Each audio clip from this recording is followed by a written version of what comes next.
Hi friends, welcome to Suji bites KGF. இன்றைக்கி நம்ம பார்க்க போகிற ரெசிபி என்னன்னு பார்த்தீங்கன்னா, ஒரு சூப்பர் டேஸ்டி இன்ஸ்டன்ட் புளி சேர்க்காத ஒரு தக்காளி தொக்கு அது தக்காளி ஊறுகாய் நம்ம பார்க்க போகிறோம். இது பார்த்திங்கன்னா ஒயிட் ரைஸ், சப்பாத்தி, பூரி, தோசை எல்லாத்துக்குமே, தயிர் சாதம் எல்லாத்துக்கும் அவ்வளோ சூப்பராக இருக்கும். நான் சொல்லி கொடுக்குற மெத்தடில் நீங்கள் ஒரு வாட்டி நீங்கள் ட்ரை பண்ணி பாருங்கள். இது வந்து ஃப்ரிட்ஜில் வச்சா அட்லீஸ்ட் ஒரு 3 months வரைக்கும் நம்ம வச்சு யூஸ் பண்ணலாம். தக்காளி இப்போ நல்லா மலிவாக கிடைக்கிது. இப்போவே இது வாங்கி நீங்கள் யூஸ் பண்ணி நீங்கள் இது ரெடி பண்ணி பாருங்கள். இதற்கு தேவையான பொருட்கள், செய்முறையெல்லாம் இப்போ நம்ம வீடியோக்குள்ளே போய் பார்க்கலாம். வீடியோ வந்து கடைசி வரைக்கும் பார்த்துட்டு ஒரு லைக், ஒரு கமெண்ட் போடுங்க.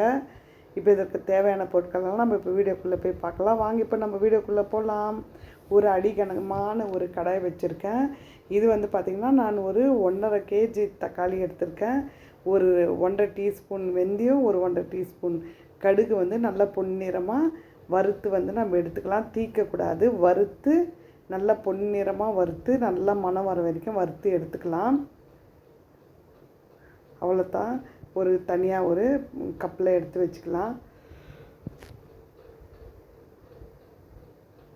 அதே கடாயில் மறுபடியும் நான் வந்து பார்த்திங்கன்னா ஒரு 200 ml வந்து ரீஃபைண்ட் ஆயில், இது வந்து நான் வந்து இது கடலை எண்ணெய் யூஸ் பண்ணியிருக்கேன். உங்கள்கிட்ட எந்த எண்ணெய் இருக்கோ அந்த எண்ணெய் நீங்கள் யூஸ் பண்ணிக்கிங்க. நல்லா இந்த சூடானதும் ஒரு 1.5 teaspoon அளவுக்கு கடுகு சேர்த்துக்கலாம். கடுகு சேர்த்துட்டு 1 teaspoon அளவுக்கு ஜீரகம் சேர்த்துன்னு இருக்கேன். கூடவே பார்த்திங்கன்னா நல்லா கொஞ்சம் இது வரமிளகா வந்துட்டு ஒரு ஒரு ஒரு 5-6 கிள்ளி போட்டிருக்கேன். கருவேப்பிலை சேர்த்துக்கலாம். இது வந்து பார்த்திங்கன்னா ஒரு 20 பல் பூண்டு, அது வந்து தோல் உரித்து நல்லா தோல் உரித்து நான் சேர்த்துன்னு இருக்கேன். கூடவே பார்த்திங்கன்னா இது நல்லா அந்த எண்ணெயிலேயே நல்லா வதங்கட்டும். தீச்சிடக்கூடாது. இப்போ வந்து பார்த்திங்கன்னா நல்லா ஒரு ஒரு டேபிள் ஸ்பூன் அளவுக்கு நான் வந்துட்டு பெருங்காயம் சேர்த்துன்னு இருக்கேன். பெருங்காயம் சேர்க்கும்போது அந்த மனம் வந்து அவ்வளோ சூப்பராக இருக்கும். நல்லா இது இந்த எண்ணெயிலேயே நல்லா வதங்கட்டும். அந்த பூண்டெல்லாம் நல்லா அதிலே வெந்துடணும். தீக்கக்கூடாது. தீஞ்சிடுச்சுன்னா ஒரு சிறு கசப்பு வந்துடும். நல்லா இந்த அளவுக்கு நல்லா சாஃப்ட் ஆகிற வரைக்கும் வதக்கிக்கலாம். இப்போ நான் வந்து கழுவி க்ளீன் பண்ணி சும்மா ஒரு ரஃப்பாக நான் வந்து கட் பண்ணி வச்சுருக்கேன். அந்த தக்காளியை வந்து இப்போ நம்ம சேர்த்துக்கலாம். நல்லா தொடச்சி நல்லா ஒரு ட்ரை கிளாத் வச்சு தொடச்சி நான் க்ளீன் பண்ணி கட் பண்ணி வச்சுருக்கேன்.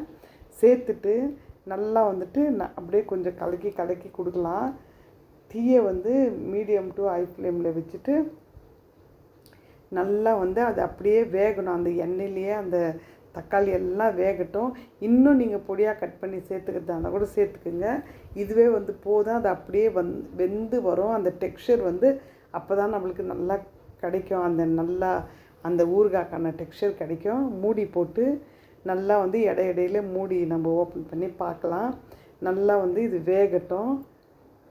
பாருங்கள், நல்லா வெந்து ஒரு 10 நிமிஷம், 10லேருந்து 15 நிமிஷம் அப்படியே சிம்மரில் விட்டால் நல்லா வெந்து அந்த தோலெல்லாம் நல்லா சாஃப்டாக இருக்குது.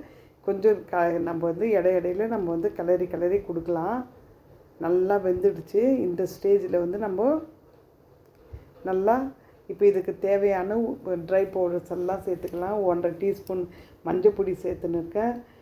உப்பு, ருசிக்கேற்ப உப்பு சேர்த்துன்னு இருக்கேன். கூடவே பார்த்திங்கன்னா மிளகாய்த்தூள், காரத்துக்கு ஏற்ப மிளகாய்த்தூள் சேர்த்துக்கலாம். சேர்த்துட்டு நல்லா கலக்கி விட்டு மிதமான தீயில் வச்சு அந்த எண்ணெய்லாம் மேலே நல்லா அப்படியே பிரிஞ்சு வரும். அது வரைக்கும் நம்ம அப்படியே மிதமான தீயில் வச்சு இது அப்படியே வதக்கி குக் பண்ணலாம். இப்போ நம்ம வறுத்து வச்ச வெந்தயம், கடுகு வந்து சின்ன மிக்சர் ஜாரில் போட்டு நம்ம வந்து பொடி பண்ணிட்டு வரலாம். இது பாருங்கள், எண்ணெய்லாம் பிரிஞ்சு வந்திருக்கு. இந்த ஸ்டேஜில் கொஞ்சமாக நான் இன்றைக்கி பார்த்திங்கன்னா ஒரு 2 teaspoon சேர்த்துன்னு இருக்கேன். சேர்த்துட்டு நீங்கள் கொஞ்சம் டேஸ்ட் பண்ணி பாருங்கள். கொஞ்சம் உங்களுக்கு இன்னும் கொஞ்சம் வேணும்னா நீங்கள் சேர்த்துக்குங்க. அதிகமாக சேர்க்கும்போது கூட ஒரு சிறு கசப்பு வந்துடும். கொஞ்சம் தான், நான் ஒரு 1/2 teaspoon தான் அதில் மீதி வச்சேன். மீதி எல்லாமே சேர்த்துட்டேன். நல்லா பாருங்கள், இது குக் ஆகிறதுக்கு நம்ம ஊறுகாய் வந்து ரெடி ஆனதுக்கு அதனுடைய மாறி அந்த எண்ணெய்லாம் அப்படியே பிரிஞ்சு மேலே வரும். அதுதான் நம்மளுடைய ஊறுகாய் ரெடி ஆகிடுச்சின்றது அர்த்தம். இப்போ வந்துட்டு நல்லா வந்துட்டு கலக்கி விடலாம். இப்போ கொஞ்சம் உப்பு காரம் நீங்கள் செக் பண்ணிக்கோங்க. நான் விட்டதெல்லாம் கரெக்டாக இருக்குது. அவ்வளோதான் நம்மளுடைய எவ்வளோ இது வந்து நீங்கள் பார்த்தீங்கன்னா பூரி, சப்பாத்தி, தோசை, தயிர் சாதம், பிளெயின் ஒயிட் ரைஸ் எல்லாத்துக்குமே சூப்பராக இருக்கும். ஒரு வாட்டி நீங்கள் ட்ரை பண்ணுங்கள். முக்கியமாக இதில் நம்ம புளி சேர்க்கலை.